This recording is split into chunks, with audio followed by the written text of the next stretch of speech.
नमस्कार मंडळी. आहात मी कवी लेखक राहुल दादा शिंदे स्वागत करतो आपल्या लाडक्या यूट्यूब चॅनल जिथे काव्यात्मक शब्दांची पंगत भरते अशा काव्यपंगत शब्दांची. तर अनेक दिवसानंतर आज आपल्यासमोर एका नव्या कवितेसोबत आलो आहे. तर संत ज्ञानेश्वर आणि संत तुकाराम महाराजांच्या पालखीचे प्रस्थान नुकतेच झाले आहे. आज आपल्यासोबत त्याच विषयावर आषाढीकडे प्रस्थान या कवितेसोबत आलो आहे. कवितेचं शीर्षक नक्कीच आषाढीकडे प्रस्थान. पंढरीच्या वारीचे प्रस्थानही झाले माझे, पाय आता पंढरीकडे निघाले. घरातला सगळा संसार सोडून विठ्ठलाचे 2 हात जोडून भक्त सारे पंढरीकडे निघाले. अनेक गावही ओलांडली, मावली मावली म्हणत पुढे आम्ही निघालो. भूक नाही ताण नाही इथे सर्व काही विसरलो, भक्त सारे पंढरीकडे निघालो.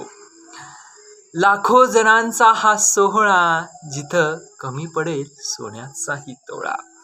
आले होते दिवस जवळ आषाढीचे, ओढ लागली होती पांडुरंगाला भेटायचे.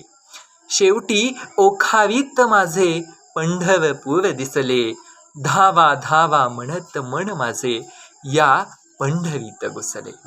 चंद्रभागेच्या काठी तृप्त अंघोळही झाली, अख्ख्या महाराष्ट्राची मंडळी इथे जमा झाली.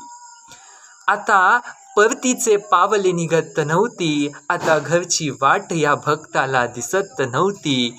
विठ्ठलाच्या भेटीने मन झाले होते तृप्त, असे वाटत होते या तृप्त पंढरीत व्हावे या भक्ताने गुप्त. पण काय करावे, घरी जायची दिशा मला दिसेना, आणि हा पंढरपूरला पाहायची हवस काही फिटेना. आता मला माझे माहेर भेटले, पंढरपूर माझे माहेर भेटले. असा 21 दिवसांचा सोहळा गेला आता निघून, हा आनंद अजून कोणत्या शब्दात सांगू मी लिहून. असा आनंद अजून कोणत्या शब्दात सांगू मी लिहून. असा 21 दिवसांचा सोहळा, जिथे कमी पडेल सोन्याचाही तोळा. तर धन्यवाद मंडळी. कशी वाटली कविता हे कमेंट करून नक्की सांगा. लाईक करा, शेअर करा, आणि आपण नवीन आलो आहोत तर नक्कीच चॅनलला सबस्क्राईब नक्की करा.